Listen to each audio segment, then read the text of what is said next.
साबुदाण्याचा चिवडा टाकून घेऊया।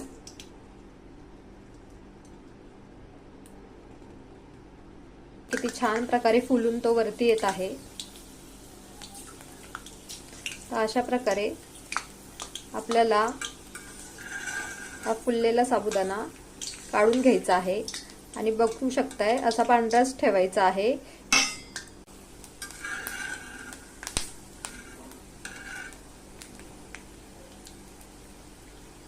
आता आपण जो बटाटा किसून घेतला होता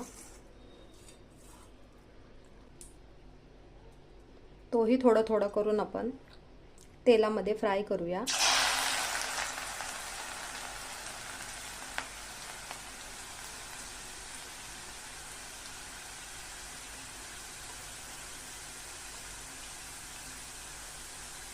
बबल्स जेव्हा यायचे बंद होतात तेव्हा समजायचे की बटाटा व्यवस्थित फ्राय झालेला आहे आपला। तुम्ही बघू शकताय बबल्स कमी झालेले आहेत आपले।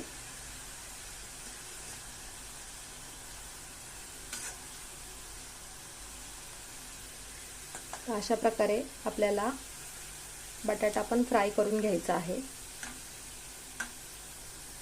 आता तुम्ही पाहू शकताय आपला बटाटाही चांगल्या प्रकारे तळून झालेला आहे। हे बघा, बघू शकताय, हे बघा चांगला कुरकुरीत झालेला आहे। आता याच्यात आपण याच तेलामध्ये शेंगदाणे तळून घेऊया। तर आपले शेंगदाणे ही चांगल्या प्रकारे फ्राय झालेले आहेत। आता बदाम फ्राय करून घेऊया।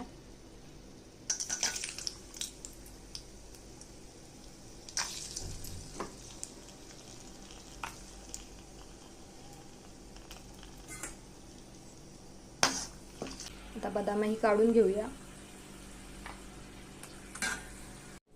आता मी हे एक मोठं भांडं घेतलेलं आहे, याच्यात आपण सगळं मिक्स करायचं आहे।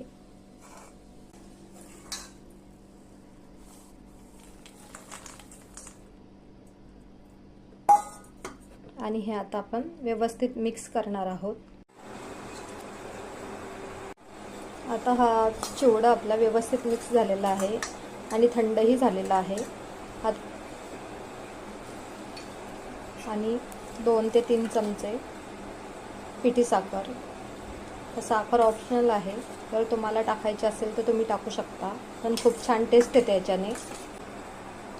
मंडळी तुम्ही पाहू शकताय आपला उपवासाचा साबुदाणा चिवडा रेडी झालेला आहे। बघा किती छान आणि क्रिस्पी झालेला आहे। अशा प्रकारे तुम्ही नक्की एकदा ट्राय करून बघा।